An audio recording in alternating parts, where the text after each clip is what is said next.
Soaring food prices and empty shelves.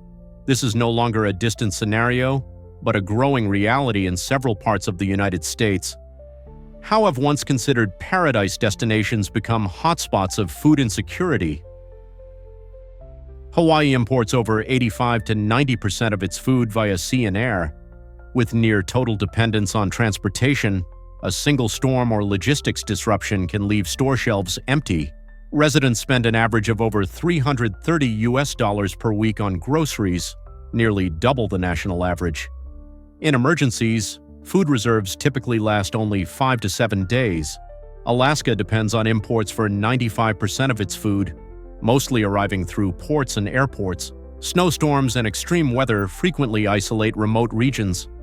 In some rural areas, a single head of lettuce can cost as much as $30. Residents routinely face high costs and supply chain interruptions. Both states suffer from high transport costs, natural disaster risks, and limited local food production, forcing residents to pay more for their meals and live under persistent threats of food insecurity. Mississippi has a food insecurity rate of 16.2%, among the highest in the United States. Many rural areas have lost their local supermarkets, forcing residents to travel long distances for groceries, while incomes remain low. Food prices in the state have risen by approximately 20% since 2020, leading many households to reduce meal portions or choose between food and medicine. Roughly 1 in 6 children do not receive enough meals each day. The combination of poverty, lack of retail infrastructure, and rising prices has made Mississippi one of the nation's most severe cases of food access inequality. In Louisiana, natural disasters like flash floods and tropical storms regularly disrupt transportation and sever food supply chains. Damaged bridges and rural roads often prevent delivery trucks from reaching remote areas. Residents spend an average of $285 per week on food, yet still face shortages. In some parishes, the only local supermarket has closed, forcing people to drive over 80 kilometers just to purchase basic necessities. More than 200,000 children in the state live in food-insecure households, with deteriorating infrastructure and increasingly frequent natural disasters. Access to food is becoming a major challenge for vulnerable communities. Nevada residents spend nearly $295 per week on food, the second highest in the nation. Yet in many rural areas, supermarkets have disappeared, leaving only convenience stores that primarily offer processed foods, increasing the risk of obesity and chronic disease. In Las Vegas, high tourist volumes cause food demand spikes, pushing prices even higher. Meanwhile, droughts and flash floods frequently disrupt supply chains, leaving outlying communities vulnerable to ongoing food shortages, geographic isolation, high transportation costs, and tourism-driven pressure have made access to fresh food a serious challenge in this desert state. Beijing has skillfully navigated trade rules to keep its exports flowing. Meanwhile, food prices in the U.S. climb higher by the day. Retirees are cutting back on meals, students go hungry, and familiar stores shut down for good. It may be time to ask, who is truly losing this trade war? After the Trump administration imposed tariffs of up to 145% on Chinese goods, Beijing responded with a strategic move, routing shipments through intermediary countries like Malaysia to take advantage of the U.S. customs rule on substantial transformation. Under this rule, goods that are repackaged and relabeled in Malaysia can enter the U.S. at lower tariff rates or even tariff-free. This practice has led countries like South Korea, Vietnam, and Thailand to tighten controls to avoid being used as transshipment hubs. China's strategy has helped it maintain exports to the U.S. while minimizing negative impacts on its domestic economy and employment. But for the intermediary nations, it raises new challenges, preventing trade fraud and safeguarding national credibility. According to the U.S. Bureau of Labor Statistics, The Food at Home Index rose by 2.4% over the past 12 months, while restaurant food prices increased by 3.8%. Notably, EGG prices surged by 60.4% due to the impact of avian influenza, and beef prices climbed by 1.2% in March 2025. Key contributing factors: disease outbreaks, extreme weather, rising production costs, and new tariff policies, disrupting supply chains and further driving up prices. American consumers, especially low-income households, are facing mounting living expenses. Many are being forced to cut spending, switch to cheaper food options, or reduce portion sizes. Soaring food prices are hitting the most vulnerable groups across the United States hard. According to the U.S. Bureau of Labor Statistics, the Food at Home Index rose 2.4% in the past year. Food away from home prices jumped 3.8%. EGG prices surged 60.4% due to avian influenza, and beef prices rose 1.2% in March 2025. Retirees, students, and freelance workers are struggling with escalating living costs. Many are being forced to cut spending, switch to lower-cost food, or reduce portion sizes just to get by. Charities and food banks are reporting a growing number of people seeking help, a clear warning sign of the deepening cost of living crisis. In 2024, more than 7,300 supermarkets across the United States closed, marking the highest number in the past 4 years. The collapse of major retail chains like Walgreens, CVS, Rite Aid, Costco, Dollar General, Save Mart, Macy's, Nordstrom, and Best Buy reflects a fundamental shift in the U.S. consumer and commercial landscape.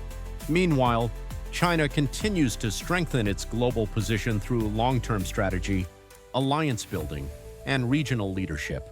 In contrast, the United States is facing growing internal strain as traditional trade and consumption models struggle to keep pace with current realities.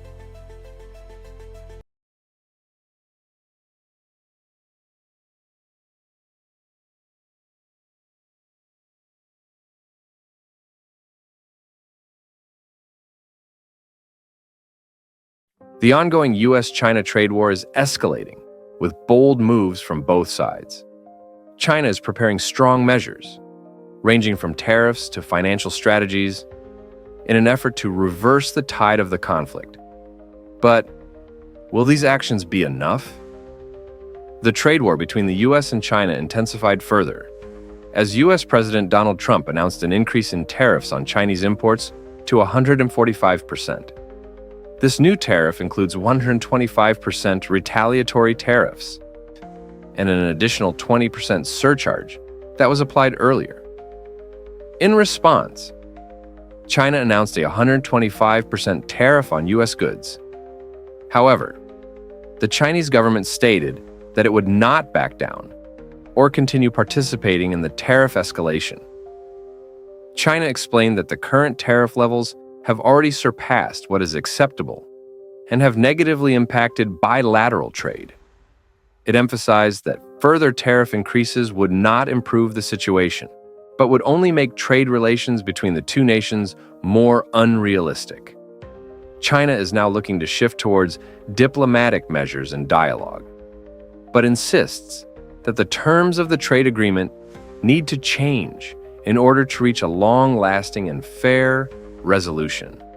Chinese President Xi Jinping spoke out about the trade war with the U.S., asserting that China would not succumb to suppression and would not make concessions in this confrontation. His statement came shortly after the U.S. imposed tariffs on Chinese goods and threatened to escalate its retaliatory measures. President Xi emphasized that China has developed independently for over 70 years and does not need help or preferential treatment from any other nation. He firmly stated that China would not yield to external pressure, reinforcing that the country will maintain its stance and continue to develop in its own way, unaffected by outside measures. U.S. President Donald Trump has also expressed his willingness to work with China to find a solution to the trade dispute. However, with China's firm stance, achieving a resolution may prove to be even more challenging. Simultaneously, China issued a travel advisory for its citizens traveling to the U.S. The advisory urges Chinese nationals to carefully assess the risks before planning trips to the U.S. and encourages cautious travel. This not only affects tourists, but also impacts Chinese students studying in the U.S. The warning could lead to a reduction in the number of Chinese visitors to the U.S., which would significantly affect the tourism industry and trade activities between the two countries. China currently holds approximately $760 billion in U.S. Treasury bonds, making it one of the largest creditors of the United States. This provides China with a powerful tool to pressure the U.S. economy should it choose to sell off these bonds. While this is a double-edged sword, as selling U.S. debt would also have negative consequences for China, it could still be used as strategic leverage in the trade war. However, China is fully aware that such a move could pose significant risks to its own economy, and thus, it will carefully consider this action before proceeding.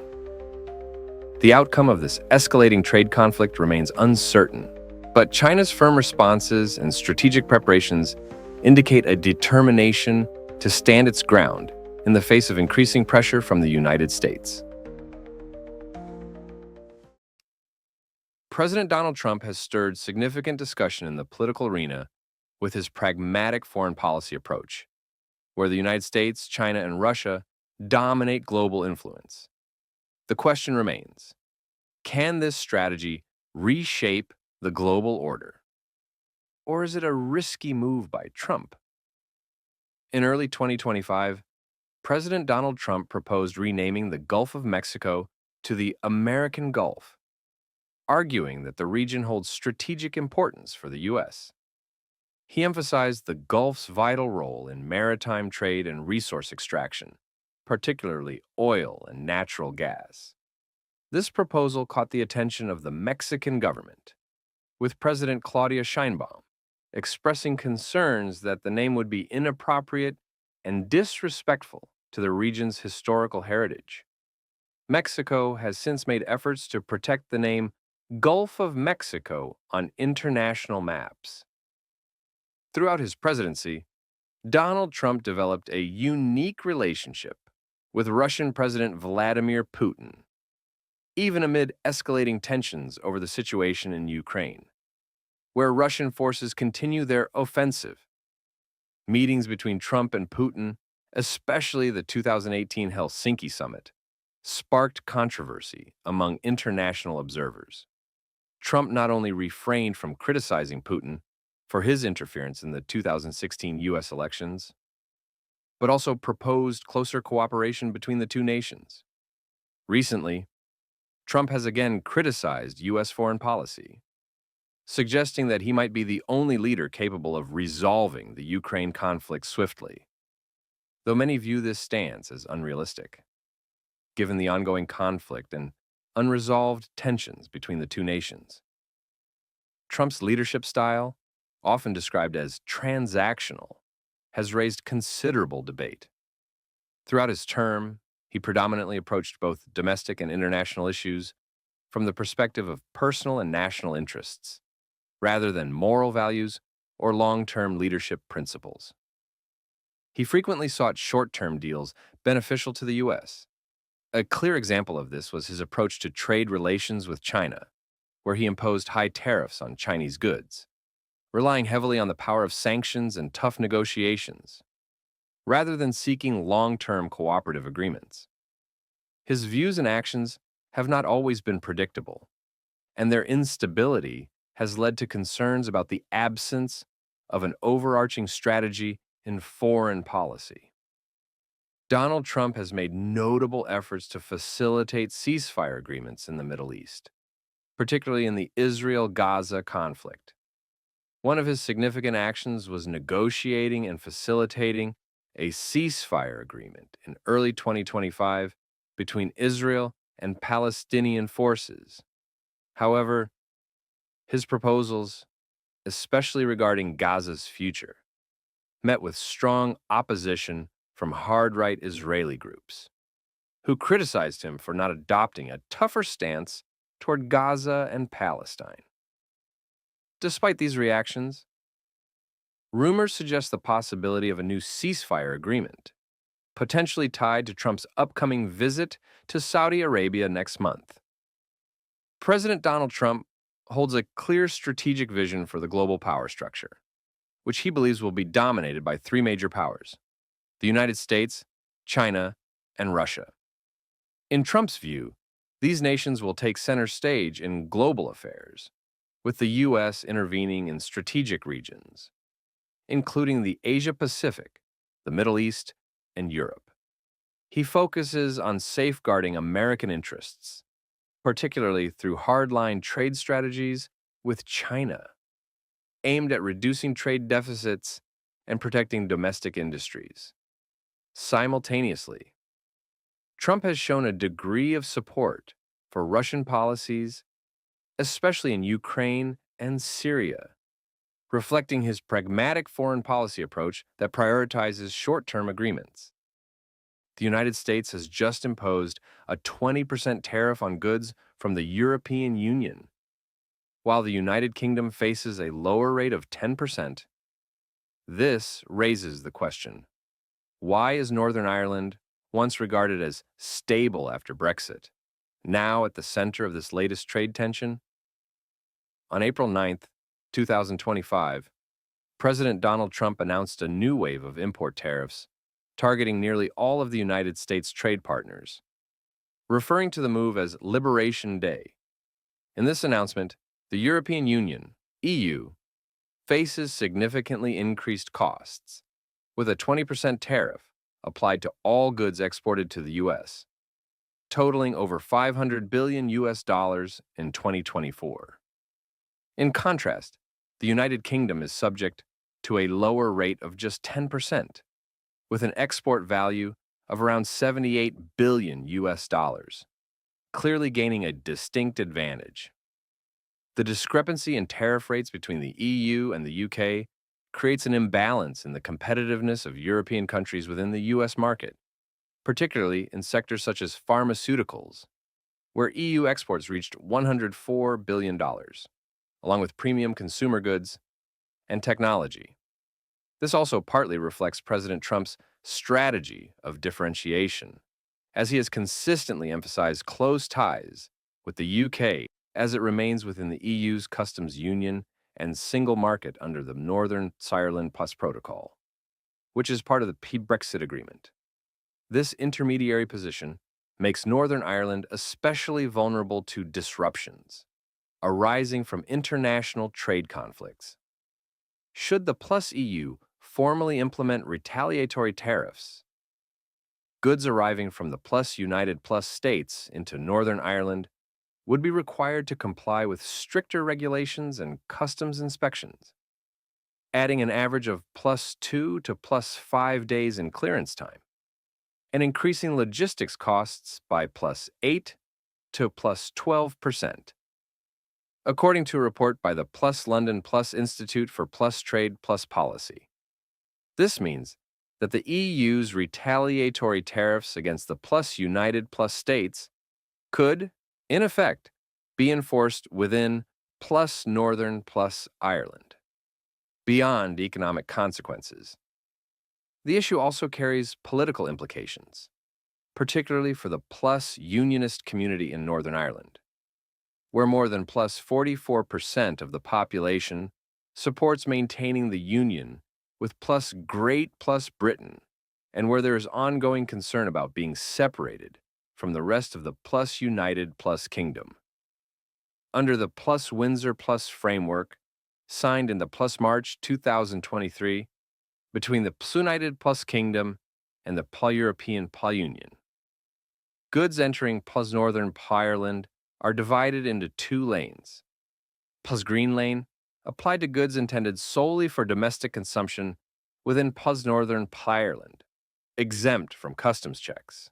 Plus Red Lane applied to goods that may enter the Plus EU market via the Pulse Republic of Ireland, subject to mandatory checks and compliance with Plus EU standards. This lane-based system now faces the risk of disruption if trade tensions between the United States and the European Union continue to escalate. If the EU imposes retaliatory tariffs on the United States through trade defense instruments, then under Article 7.2.2 of the Windsor framework, all affected goods would be automatically redirected to the red lane. According to estimates from the EU-UK Joint Committee, approximately 17% of US imports into Northern Ireland in 2024, valued at more than £1.1 billion, could be impacted. All goods from the United States entering Northern Ireland would be subject to strict customs checks, even if there is no intention for those goods to enter the EU. During a questioning session in the UK Parliament last week, Gavin B. Robinson, leader of the Democratic Unionist Party, PUD-UP, publicly expressed concern over the potential impact of the EU's retaliatory tariffs on the region. He emphasized that while Northern Ireland remains a part of the United Kingdom, import regulations could still be influenced by the European Union if retaliatory measures were to be implemented.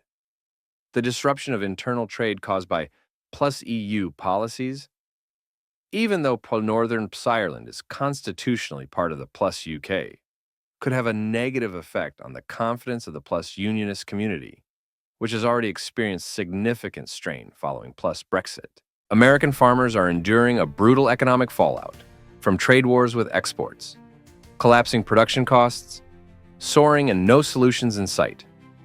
Can the U.S. agriculture sector survive this disaster? Sorghum exports to China have dropped 95%. In just 2 months of 2025, U.S. sorghum exports plummeted from 1.4 million tons to just 78,000 tons compared to the previous year. China once bought 90% of U.S. sorghum, but the market has vanished almost overnight. Other major crops like soybeans, corn, and wheat are also suffering, with prices falling and stockpiles growing. This sharp decline in demand is leaving U.S. farmers with millions of tons of unsold crops in silos, significantly hurting cash flow. The lack of buyers is pushing family-owned farms to the brink of extinction, especially as prices continue to plummet with no market alternatives in sight. China has raised tariffs to over 125% on a broad range of U.S. agricultural products, including soybeans, pork, corn, cotton, and dairy. In addition, the EU has also imposed 25% tariffs on key U.S. farm exports, like soybeans and processed pork, in retaliation for U.S. steel tariffs. Countries like Brazil, Argentina, and Russia are now filling the gaps left by the U.S., signing long-term trade deals that are shifting global supply chains. Permanently, farmers are seeing their once dominant positions in global markets erode with tariffs, pricing U.S. goods out of major markets like China. The agricultural sector faces long-term structural losses that will be hard to recover from. American farmers are now competing with cheaper products from other nations, leaving them vulnerable to further losses. A New York dairy farmer is facing an additional $2,200 in costs for livestock feed due to new tariffs on Canadian imports. Prices for fertilizers, seeds, and machinery are all on the rise because of tariffs on U.S. trading partners, putting immense pressure on farmers' budgets. Meanwhile, crop prices are falling, creating a double squeeze on U.S. farmers' profits. The escalating costs of production are making it increasingly difficult for farmers to turn a profit. With the prices of essential farm inputs like feed and fertilizer rising, and crop prices declining, many farmers are struggling to cover their basic operating expenses. The economic pressure is mounting, threatening their ability to stay afloat. Rural banks are warning of rising default risks as farmers face growing pressure from unstable crop prices and mounting debt. Many farmers are hesitant to sign contracts due to market volatility, fearing they will grow crops no one will buy. Despite some calls for new bailout packages worth billions, many farmers are voicing a preference for trade deals over government checks. As the financial crisis deepens, farmers are facing a real threat of bankruptcy. The increasing instability in the agricultural sector is putting banks and small rural economies at risk. The proposed government relief packages are seen as short-term solutions, with no clear path to restore long-term market access and stability. President Trump has launched a sweeping tariff offensive, triggering surging prices, market volatility, and a looming retaliation from Europe. Can American consumers weather this economic storm? On April 7, 2025, President Trump unveiled the Liberation Day tariff package, imposing a 10% tariff on all imports and higher rates on specific countries, 20% on the European Union, 46% on Vietnam, and 145% on China. The total value of goods subject to tariffs during his second term has surpassed $1 trillion and could reach $3 trillion if fully implemented. Prices of food, medicine, and electronics have soared, a poll by AP. NORC found that 52% of Americans oppose the blanket tariffs, with 60% believing the policy has gone too far. Major retailers, including Walmart, Target, and Home Depot, have met with the president to raise concerns over rising costs and potential supply shortages. U.S. factories are facing higher input costs due to reliance on parts from the EU, which could lead to wage cuts or layoffs. A 24% tariff on Japanese goods has delayed shipments of the Nintendo Switch 2, crashing pre-order systems on major retail sites like Target and Best Buy.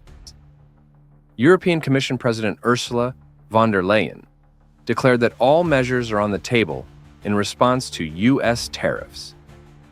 The EU is preparing to impose tariffs on $28 billion worth of American goods, including automobiles, whiskey, and agricultural products. Europe is reinforcing trade agreements with more than 76 countries, including Mercosur, Mexico, and upcoming deals with India and ASEAN, while strengthening internal market integration to reduce dependence on the U.S. American farmers face mounting export risks, especially in corn. Soybeans and beef states like Iowa, Nebraska, and Texas are expected to bear the brunt. In the beverage industry, breweries in Asheville, North Carolina, report a sharp rise in aluminum can costs due to disrupted European supply chains. U.S. financial markets have endured their worst quarter since 2022. The S&P 500 dropped 4.6%, NASDAQ fell 10.4%, and the Dow Jones slid 2.2%. Investor uncertainty over Trump's tariff policy has rattled the markets. Goldman Sachs has raised the probability of a U.S. recession to 45%, predicting the Federal Reserve will cut interest rates 3 times in 2025. Falling stock values have alarmed retirees, with heavy sell-offs reported in personal investment accounts and 401k retirement funds. Consumer sentiment is weakening. The Conference Board's March 2025 Consumer Confidence Index dropped by 11 points from the previous month.